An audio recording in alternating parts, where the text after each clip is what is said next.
ख़ास मुलाकात में हमारे साथ इमाम कौंसल के हनीफ़ अहरार साहब हैं। हनीफ़ अहरार साहब ने बताया कि जिस तरह से मौलाना कलीम सिद्दीकी को गिरफ़्तार किया गया, वो गैरकानूनी तरीके से उनकी गिरफ़्तारी हुई और इस सिलसिले में एहतजाजात की उन्होंने न सिर्फ़ धमकी दी है और कहा है कि जब तक उन्हें गिरफ़्तारी से रिहा नहीं किया जाएगा, ये एहतजाज जारी रहेंगे और उनकी जो गैर कानूनी गिरफ़्तारी है उसके ख़िलाफ़ इमाम्स कौंसल जो है मुल्क भर में तहरीक चलाएगी।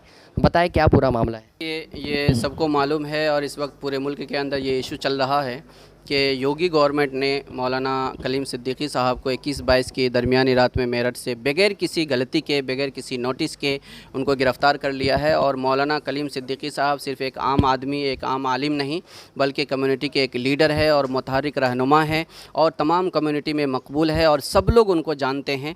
उनका काम एकदम साफ़ शफाफ आईने की तरह है, सबके सामने खुला हुआ है। उसके बावजूद जो उनको गिरफ़्तार किया गया है और बग़ैर किसी सबूत के उनको रिमांड डाल दिया गया है, ये हमारे लिए और हमारे मुल्क के उलमा के लिए और तमाम मुल्क के रहनुमाओं के लिए इंतहाई तशवीशनाक है। क्योंकि कल को किसी को भी उठाया करके जेल में डाल दिया जाएगा और किसी के ऊपर भी इस तरह का जुल्म होगा, ये हमको बिल्कुल बर्दाश्त नहीं है। इसलिए हम आज ऑल इंडिया इमाम्स काउंसिल की तरफ से पूरे मुल्क के अंदर प्रोटेस्ट कर रहे हैं और आज जो प्रेस कॉन्फ्रेंस बुलाई गई है उसका भी मकसद यही है कि मौलाना को फौरी तौर पर रिहा किया जाए और बग़ैर किसी शर्त के रिहा किया जाए। हाँ, अगर आपको लगता है कि उन्होंने कोई गलत काम किया है तो आप इंक्वायरी बैठाइए। इंक्वायरी करने के बाद अगर गलती निकलती है तो फिर कानूनी तौर पर उनको सज़ा दी जा सकती है। उनकी ही नहीं बल्कि किसी भी शहरी के ख़िलाफ़ अगर मुल्क के कानून के ख़िलाफ़ उनके पास सबूत मिलता है तो उनको कानूनी सज़ा दी जा सकती है। लेकिन मौलाना को कोई गलती ना होने के बावजूद भी रिमांड में डाल दिया गया है, ये हमारे मुल्क के लिए और दस्तूर के लिए इंतहाई ख़तरनाक है और हमारी जनरेशन के लिए बहुत ख़तरनाक है। इसलिए हम उसकी मुखालफत कर रहे हैं। और कलीम सिद्दीकी के ताल्लुक़ से ये बताया जाता है कि उन्होंने जो है तब्दीली मज़हब की आड़ में जो है फ़ंडिंग लाई है बैरून मुल्क से और बड़े पैमाने पर फ़ंड आया उनके अकाउंट में। ईडी ने भी इंक्वायरी की, उसके बाद ये गिरफ़्तारी पेश आई है, तो इस पर क्या कहना है? देखिए, ये असल में संघ परिवार का एक एजेंडा है। संघ परिवार जो लोग करते हैं, पहले वो लोग उसके ख़िलाफ़ एडवर्टाइज़ करते हैं और उसका मकसद ये होता है कि उनका जो जुर्म है वो छुपा रहे, उसके ऊपर पर्दा पड़ा रहे। इसलिए वो लोग क्या करते हैं, अब लव जिहाद वो लोग कर रहे हैं। अभी देखिए, बजरंग दल के लोगों को और हिंदू युवा वाहिनी के नौजवानों को ट्रेनिंग देते हैं, 5-5 लाख रुपए का चेक बांट रहे हैं और फिर वो बोलते हैं कि एक को बहका के लाओगे तो हम 3 महीना सिक्योरिटी देंगे, रहने पीने, खाने पीने का और शादी ब्याह का सब इंतज़ाम करेंगे। अब समझिए कि लव जिहाद कौन कर रहा है। लेकिन लव जिहाद की मुखालफत में एडवर्टाइज़ किस कम्युनिटी को, किसी भी शहरी के ख़िलाफ़ अगर मुल्क के कानून के ख़िलाफ़ उनके पास सबूत मिलता है तो उनको कानूनी सज़ा दी जा सकती है।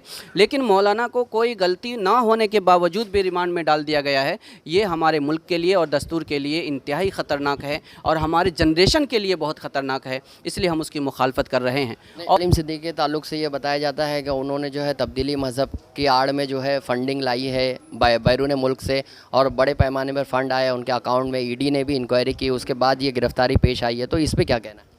देखिए, ये असल में संघ परिवार का एक एजेंडा है। संघ परिवार जो लोग करते हैं, पहले वो लोग उसके ख़िलाफ़ एडवर्टाइज़ करते हैं और उसका मकसद ये होता है कि उनका जो जुर्म है वो छुपा रहे, उसके ऊपर पर्दा पड़ा रहे। इसलिए वो लोग क्या करते हैं, अब लव जिहाद वो लोग कर रहे हैं। अभी देखिए, बजरंग दल के लोगों को और हिंदू युवा वाहिनी के नौजवानों को ट्रेनिंग देते हैं, 5-5 लाख रुपए का चेक बांट रहे हैं और फिर वो बोलते हैं कि एक को बहका के लाओगे तो हम 3 महीना सिक्योरिटी देंगे, रहने पीने, खाने पीने का और शादी ब्याह का सब इंतज़ाम करेंगे।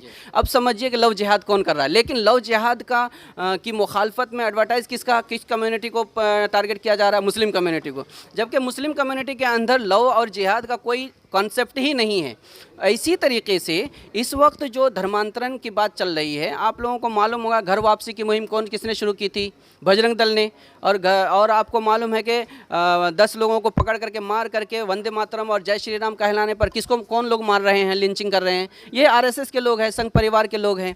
और आपको मालूम है कि वंदे मातरम के नाम पर कहीं पर भी किसी को भी उठा लिया जाता है। ये कौन लोग कर रहे हैं? ये संघ परिवार के लोग। लेकिन इनके इस जुर्म के ऊपर पर्दा पड़ा रहे, इसलिए इसका इल्ज़ाम दूसरे के ऊपर थोपते हैं। मौलाना, ये सब हम जानना चाहेंगे कि जिस तरह से यानी चीज़ें हुई है, अभी 10 दिन का रिमांड भी मौलाना इनको दिया गया है कलीम सिद्दीकी साहब को, तो कोई ना कोई सबूत होंगे तभी रिमांड में तौसी की गई है ना? देखिए, इसमें कोई सबूत नहीं है। इस वक्त जो मोदी गवर्नमेंट है या योगी हुकूमत है, इनको सबूत की ज़रूरत नहीं है। इनके लिए इतना काफ़ी है कि ये इनके नज़रिए के ख़िलाफ़ है। अगर उनके हिंदुत्व नज़रिए के ख़िलाफ़ कोई भी आवाज़ उठा रहा है और उसके ज़रिए से कौम और आवाम के अंदर बेदारी पैदा हो रही है, तो इतना उनके लिए काफ़ी है, उनके लिए कोई सबूत होने की ज़रूरत नहीं है। और उसकी बहुत अच्छी एक मिसाल हमारे सामने बाबरी मस्जिद की मिसाल है। सारे सबूत उसके ख़िलाफ़ होने के बावजूद भी बाबरी मस्जिद दे दिया गया उन लोगों को मंदिर बनाने के लिए। तो वैसे ही उन लोगों को कोई सबूत की ज़रूरत नहीं। 2 दिन बहस हुई है, बहस में पहले दिन कुछ भी सबूत नहीं मिला, दूसरे दिन भी कुछ भी सबूत नहीं मिला, उसके बावजूद भी ज़बरदस्ती 10 दिन के ट्रायल में उनको डाल दिया गया है रिमांड में। ये बिल्कुल गैर कानूनी है और हम इसी की मुखालफत कर रहे हैं। ये तो मौलाना हनीफ जो बता रहे थे कि मुफ्ती मौलाना कलीम साहब की जो गिरफ़्तारी हुई वह गैरकानूनी है और इसकी मुखालिफत मुल्क भर में जारी रहेगी।